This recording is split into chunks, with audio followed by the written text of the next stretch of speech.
Good morning. This is the third time I've tried to do this today. So I've got a tingly nose and I think it's just allergies. When you work with fabrics and stuff, especially when you're like unloading fabrics and boxes and stuff like that, honestly my nose tends to itch. Don't know what it is, but it's something. It's something I'm not used to, something that's different to the UK anyway. Haven't got my glasses on today. Had a few dizzy spells, and I know it's glasses. I know it's my specs. So I've kept them off, and I'm only wearing them for close-up work, etc., etc. And it seems to have worked. So I haven't got these dizzy spells. So whether it's whether I need a new prescription, although I've only had them 6 months, so that doesn't really ring true. Whether the prescription was wrong, which could be true, or whether it was just me just rejecting varifocals, multifocals, whatever you want to call them, I don't know. But I at the moment, I bloody hate the things. I'd rather have bifocals, you know, the one with the big line that goes across, or go back to wearing two pairs of glasses because, yeah, at the moment, it's just awful. So, but although I can't see a thing without them, I'm not dizzy. Who knows? This week I want to talk a little bit about social media, and obviously with everything that's going on in the UK with these riots, I think it's important that I discuss social media because I've never really delved into it deeply enough, to be honest with you. Now, I'm going to go off point just slightly, but back in the dim and distant past and the times of rave, sort of very, very early 90s, they used to arrange meetings of people in car parks, and there used to be like, you know, underground party, well, raves and that type of stuff. And it used to be done with the old fashioned telephone box. You word of mouth would get out, and then these groups of hundreds of people would turn up at these illegal raves. And so whether you're talking about organising riots in the UK now or a rave back in the early 90s, the human psyche has always had the ability to do it. Although trying to arrange a group of people to go out for a drink on your birthday just seems impossible, even in the modern era. So, I've always had a connection with social media. Now, initially, I have to admit, I couldn't stand it. Absolutely hated it. I can't even remember who got me into it, but so it was Facebook I think I joined in about 2000 and, oh my God, 6 maybe? Something like that. And it was the odd sort of line here and there. I mean, before that, I was on MySpace, which I actually preferred at the time. It was like a, how can I put it? It was a showcase for your photos and stuff like that. But it wasn't. Facebook to me seemed a bit constricted. Now, I'm the biggest Facebook fan in the world, but for the right reasons. I don't know how these riots or whatever were organised, but they could have been done via, you know, any means really, whether it be Facebook or Messenger or X, Twitter, as many of us still call it because that's what it is, until that Elon Musk took it over, or WhatsApp. Now, I use social media for the right reasons. Having said that, in the past, I used to be a bit of a rebel on Facebook, and I would say things I shouldn't. I was constantly getting banned, and I lost friends. I literally lost friends over it, and I'm not surprised because, you know, I was a bit of a pain, to say the least, and yeah, I grew up. It took a while, but I did actually grow up. So social media for me is it's a way of communicating with people who I can't describe it. It's not just friends and family.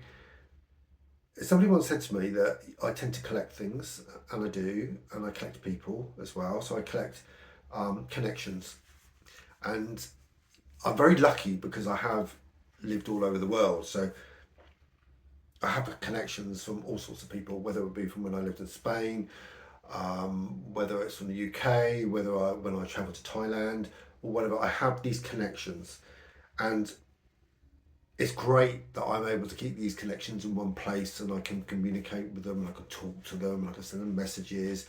Um, there's a dear friend from Chiang Mai, actually, Nam, and we are intending to go back there at some point.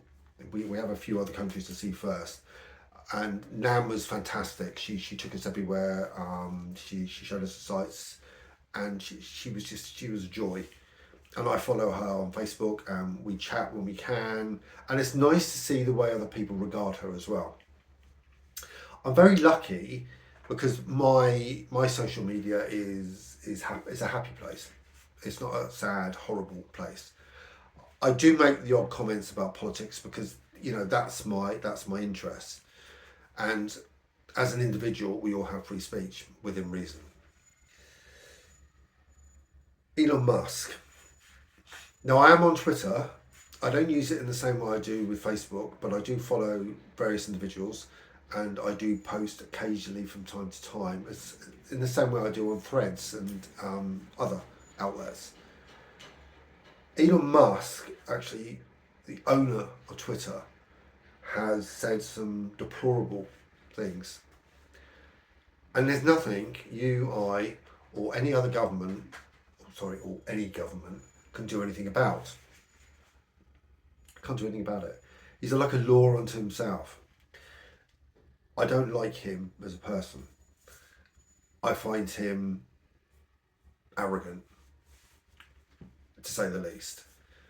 That's just my personal view. I'm sure he's a lovely person, really. Who knows? But you cannot go around saying vicious or making vicious statements about civil war in the UK. And his tweets are almost racist. And that's pretty bad, especially from the owner of a social media platform. And I find that quite repugnant, to say the least.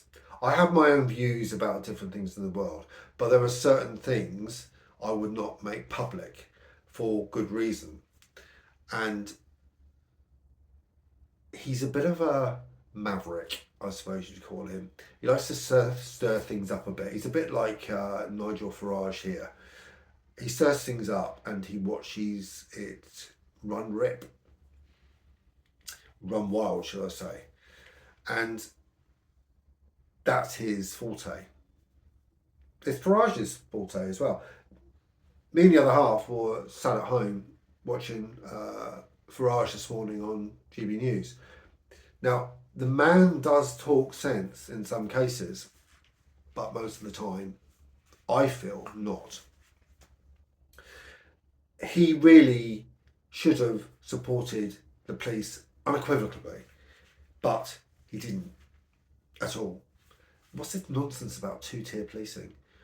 Come on, the police have a really, really tough, difficult job to do, and we need to let them get on with that job, and we need to give them the support as well as individuals, whether it's me or a politician or or the owner of a social media platform. We need to give them support, especially when you see the thuggery that's been going on in the UK.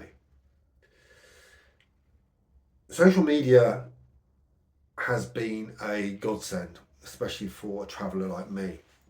It allows me to showcase my blog. It also allows me to express a view when I need to keep it in contact with friends and family. And most importantly, my father.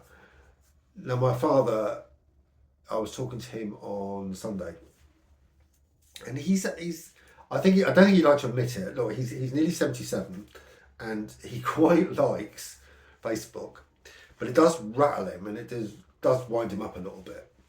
So I was talking to him on Sunday, and he was saying, "Oh, this person's saying that, and this, that, and the other," and then he's saying that somebody must have deleted him because he can't see them, and just stuff like this, just stuff that I would do. I like that in my dad because he might be 77, but he's quite cool with social media, and he does post things and follow things.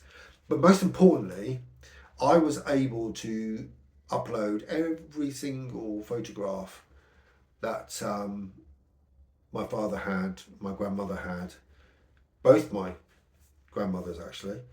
So all the photos I've uploaded in albums on Facebook for him that he can actually look at. But God, how many years ago now? I did buy him one of those digital photo frames, but obviously it never gets turned on. I've got one, never turned it on. They're pointless, useless. There's no point to them. Now, Facebook for him is something he probably does or dabbles in every day, so he can look at those photos. And he often changes his profile pic to pictures of him and my late mum, which is great. And that's the way to use social media, not to arrange riots, not to bully people, not to attack people in the way that some sectors of society have been doing. It's look, I was subject to bullying in the past myself. I know how horrible bullying is, and online bullying can be worse, a lot worse, because you're bullying in front of hundreds, thousands of people potentially, and that's horrific. When you bully someone, that stays with them for the rest of their lives. So my view is there does need to be curbs. There has to be curbs. Yes, we're all entitled to free speech, but you can't go around inciting riots. That's what Donald Trump done. So far he's got away with it. I don't know how, but he has. But inciting violence of any sort is wrong. And we need to use the internet with care. We really do. Because there's a lot of troubling stuff out there. I mean, look, I often scroll through, what's the latest one? Reddit or Quora, I think it's called, which pops up from time to time because if ever I'm in a forum or I want to find out an answer to something, I'm sure it's called Quora, I can't remember, or Reddit pops up. And then as I scroll down, some really disturbing stuff starts to come up, and I'm talking horrible stuff. I just want the answer to a simple question, but this horrible content comes up, and I find it. I don't want to see that. When I'm on Facebook, I don't want to see animals tortured. I don't want to see children attacked. I don't want to see anyone attacked. I don't want to see any kind of violence of any kind. Petitions to stop dogs and cat slaughter in Korea. I agree with those petitions, but I don't need to see graphic pictures of it. As I said, my Facebook, my Twitter is a happy place. It's not a place where I want to see that kind of vileness. If I want to see that, I can find it. I don't want to see it in front of my face all the time. And just to end, the one thing about social media that really amazes me, I'm going to have this conversation with you now, and on my social media later, I'm going to get all of the stuff that I've been talking about coming up. It's the algorithms. It's quite odd. Sometimes it's quite bizarre because sometimes I can be thinking about something and it comes up. That's a little bit too far, obviously. But what I'm trying to say is it knows everything about you. It knows what you like, what you hate, and it pushes it in your face. Has that gone too far? Possibly. Taylor makes adverts to me. So, for example, when I go on my own blog, all the adverts I see through Google AdSense, it's tailored to me. in a way, that's great. It might make me spend money I shouldn't or whatever, but it's when the disturbing content and the violence pops up that we need to get to grips with it. And I'm one of the worst people, one of the best people for reporting stuff that shouldn't be on Facebook. But do they do anything about it? No, not a thing. They leave it. We have not removed this post. But you need to remove it. It's illegal. It shouldn't be on there. But for some reason, they're bots. They don't see that. Odd. Get human beings. Let's talk to a human being. That's what we need to do. Possibly put down the social media, pick up the phone, or talk to someone face to face in a pub, in a restaurant, in a cafe. Have a cup of coffee. Maybe that's the way to go. Let's go backwards. But hey, anyway, have a good day. Ciao.